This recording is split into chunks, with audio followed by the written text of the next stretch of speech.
നമസ്കാരം, ഞാൻ Sethulakshmi. Chemmanur international jewellers Kaumudi ഹെഡ്ലൈൻസിലേക്ക് സ്വാഗതം. Powered by ARMC, presented by NCDC.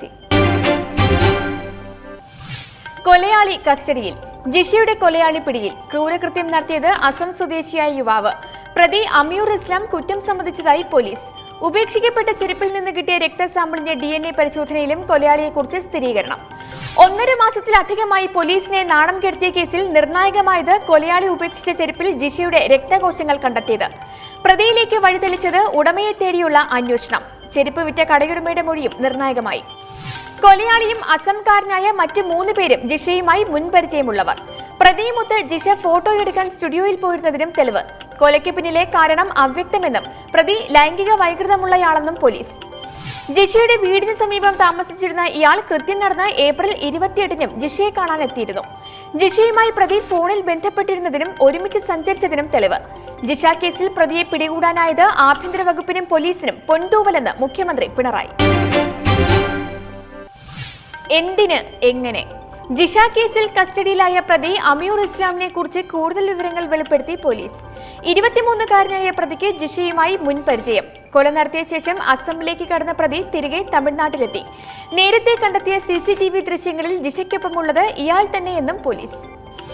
കൊല നടത്തിയത് അമിയൂർ ഇസ്ലാം തനിച്ചാണോ, സുഹൃത്തുക്കൾ ഒപ്പമുണ്ടായിരുന്നോ എന്നതിൽ അവ്യക്തത.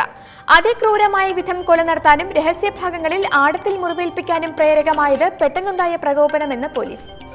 അതേസമയം ജിഷയുടെ അമ്മ രാജേശ്വരിയും സഹോദരി ദീപയും പല വിവരങ്ങളും മറച്ചുവെക്കുന്നതായും സംശയം. യഥാർത്ഥ പ്രതിയെ പിടിച്ചതിൽ സന്തോഷമുണ്ടെന്ന് സഹോദരി ദീപ. നിയമ നടപടികളുമായും സഹകരിക്കുമെന്ന് പ്രതികരണം. ജിഷ കേസിൽ അന്വേഷണം ശരിയായ ദിശയിലാണെന്ന് തെളിഞ്ഞതായി മുൻ ആഭ്യന്തരമന്ത്രി രമേശ് ചെന്നിത്തല. തുടക്കം മുതൽ പോലീസ് ശേഖരിച്ച തെളിവുകളുടെ അടിസ്ഥാനത്തിലാണ് പ്രതിയെ തിരിച്ചറിഞ്ഞതെന്നും ചെന്നിത്തല. അന്വേഷണത്തിൽ അതൃപ്തി. ഹരിപ്പാട് മെഡിക്കൽ കോളേജ് അഴിമതിയിലെ വിജിലൻസ് അന്വേഷണ റിപ്പോർട്ടിൽ അതൃപ്തി അറിയിച്ച് മന്ത്രി G. സുധാകരൻ. കേസിലെ കോടതി നടപടികൾക്കു ശേഷം സർക്കാർ അന്വേഷണവുമായി മുന്നോട്ടു പോകും. പാലക്കാട് മെഡിക്കൽ കോളേജിന്റെ കൺസൾട്ടൻസി കരാർ സംബന്ധിച്ചും അന്വേഷണം നടത്തുമെന്ന് പൊതുമരാമത്ത് മന്ത്രി. കഴിഞ്ഞ UDF സർക്കാരിന്റെ കാലത്ത് തുടങ്ങിയ ഹരിപ്പാട്, വയനാട് മെഡിക്കൽ കോളേജുകളുടെ നിർമ്മാണത്തിന് കൺസൾട്ടൻസി കരാർ നൽകിയതിൽ സർക്കാരിന് 12.31 കോടിയുടെ നഷ്ടമുണ്ടായതായി പൊതുമരാമത്ത് വകുപ്പ് കണ്ടെത്തിയിരുന്നു.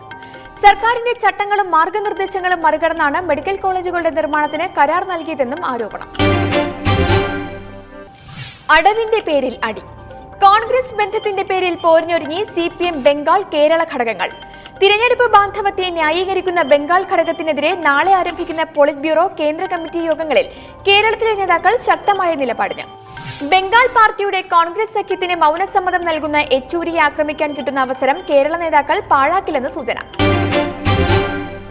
ഇനി ഇന്നത്തെ സ്വർണ്ണവെള്ളി നിരക്കുകൾ.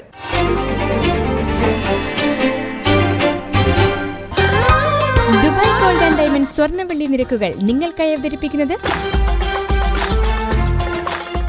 Dubai gold and diamonds, India, UAE, Oman, Bahrain. സ്വർണം ഗ്രാമിന് 2750 രൂപ, പവൻ 22,000 രൂപ. വെള്ളി ഗ്രാമിന് 42 രൂപ.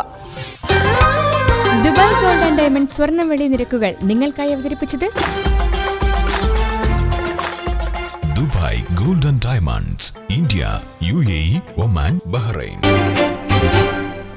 Chemmanur international jewellers Kaumudi headlines powered by ARMC, presented by NCDC സമാപിക്കുന്നു. പുതിയ വാർത്തകളുമായി 5:30-ന് ചോണിമ ചേരും. നമസ്കാരം.